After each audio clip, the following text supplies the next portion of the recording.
আজ যাচ্ছি আমি অফিসের কাজে, হচ্ছে আমার বষ্টননগরে আমার কিছু কালেকশন রয়েছে, তো ওখান থেকে আমি কিছুটা ক্যাশ কালেকশন করবো। আর এত সুন্দর ওয়েদারে কে ভাবতে পেরেছিল যে এরকম বৃষ্টি হবে, তার জন্য আমি দাঁড়িয়ে পড়লাম একটা চায়ের দোকানে চা খাওয়ার জন্য।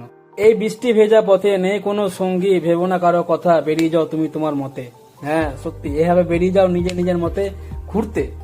আমি এখন ফারাক্কা টোল ট্যাক্স পার করে গেলাম, এটা হচ্ছে ফারাক্কা টোল ট্যাক্স, এরপরে হচ্ছে বষ্টননগর, আমি এটা দিয়ে যাবো এখন। তার আগে তোমরা একটু কিছু সিনেমাটিক সিন দেখে নাও।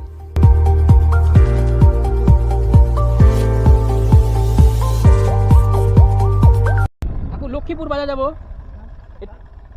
এটা দিয়ে আরো 4-5 কিলোমিটার ভিতরে যেতে হবে কাস্টমারের বাড়ি। তো বাড়ি থেকে তো বেরিয়েছিলাম প্রায় লাঞ্চের টাইমে, তো লাঞ্চ তো পুরো করতে পারিনি কারণ বাড়িতে অলরেডি খাবার রান্না হচ্ছিল।